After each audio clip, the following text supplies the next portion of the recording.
النهارده زي ما وعدتكم هقدم لكم حلقه كده مهمه قوي قوي، ناس كتير طلبتها، الدهان. طبعا هنجدنا كل حاجه، بس في مناطق كتير من الخشب باينه. المناطق دي هنعمل فيها ايه؟ وعدتكم برضو نعمل لون ذهبي كده حلو رايق وهادي مش زاعق. برضو من الالوان اللي هي مايله على الشامبين او الفضي المذهب البسيط ده. تعالوا نشوف الخامات ونظري كده الاول، وبعد كده هنشوف نطبق العملي. ليه بقى تكنيك كده معين، بس برضو بسيط كالعاده زي ما بقدم يعني. بنعمل مع بعض على طول وبشرح لكم وابسط الخامات. بصوا يا جماعه، ده جالتكس اللي هو ال 20,000 اللي بيقولوا عليه. ده ممتاز طبعا جدا في دهان الحوائط. كنت عملت بيه قبل كده غرفه الغرفه البيضاء اللي احنا دهناها مع بعض. هنا دهان اكريليك اهو فائق الجوده، نصف لامع.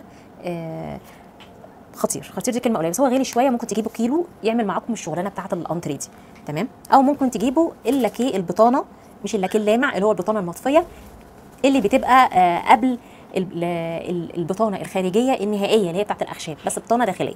يا دي يا دي. هسيب لكم بصوا الصوره بتاعته في على الفيديو كده على جنب الشاشه.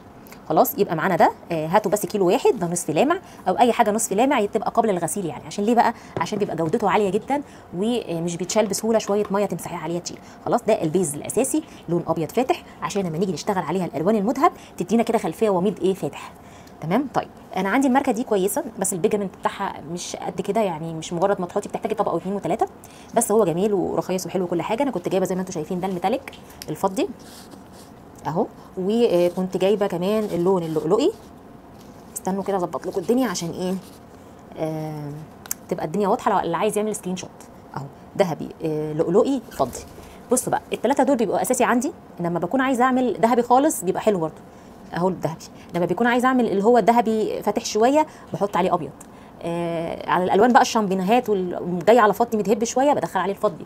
فهي كده بصوا على حسب ما انتوا عايزين وعلى حسب الخلطه واللون اللي انتوا عايزين تظبطوه. تمام. هنظبط دلوقتي مع بعض اللون ونشوف النتيجه. ابتديت بقى اجيب البرطمان اللي هكون جواه اللون الابيض بتاعي. حطيت كده، فضيته، هو كان شويه في الاخر خالص يعني في اخر العلبه. وبعد كده ابتديت ازودها ميه لحد ما ايه، ولا تقيله ولا خفيفه كده في الوسط. يلا بقى بنكون هنا اللون الذهبي. بصوا ده اللون اللي كنت مكوناه قبل كده. شايفين الفرق مع اللون الذهبي الصريح عامل ازاي؟ هو بيبقى حلو على فكره، بس طبعا على حسب ما الحته بتطلب معاكي انت عايزه لون ذهبي شكله ايه. واحنا الذهبي اللي احنا عايزينه المره دي لونه فاتح قوي، كمان مدي على فضي شويه. فهنا زي ما انتم شايفين حطيت كميه الذهبي، فابتديت ادرج عليهم الفضي لحد ما يبقى اللون الذهبي الموزون اللي جاي على فضي شويه ده. بصوا ابتديت طبعا ما بنحطش ميه خالص نهائي، خالص خالص. حطيت شويه لؤلؤي بسيط، وممكن تستغني عن اللؤلؤ يعني جيبي فضي بس وذهبي.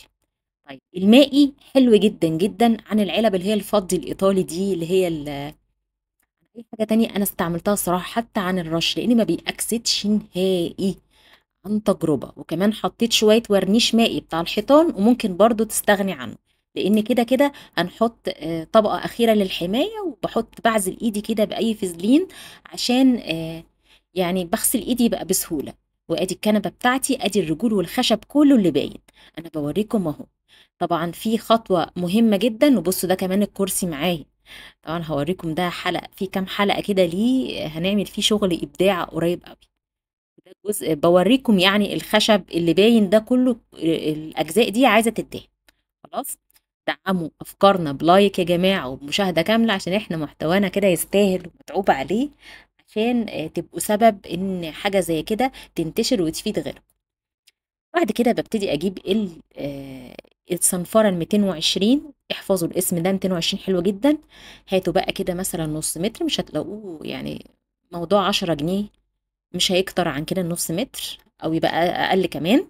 بصنفر كويس جدا على قد ما تقدري اللون البني ده، تمام. وبعد كده نمسحه من اي غبره، وتعزلي عشان بس نخلي بالنا من القماش. انا كان عندي شكرتون حطيت، مش لازم نشتري تيب يعني. وصدقوني دي اقل ماتيريال واحلى نتيجه ممكن تعملوها في البيت، لان طبعا هما بيستخدموا مسدسات رش. انا هقول لكم دلوقتي وانا شغاله تعملوا ايه بديل مسدس الرش. مش فرشه ابدا، احنا بنستخدم هنا السفنجه. وخلوا بالكم انا بحكي بقول ايه مع العملي اللي شغال دلوقتي قدامكم على الشاشة، عشان هيفيدكم جدا صدقوني. انا مخفه هنا الدهان على قد ما اقدر، يعني ولا تقيل ولا خفيف. ليه؟ عشان عايزه ادي كذا طبقه، ولما ادهن الطبقه الاولى ما تبقاش مكلكعه وتعمل لي شروط كده وتبان، هتبقى شكلها مش لطيف.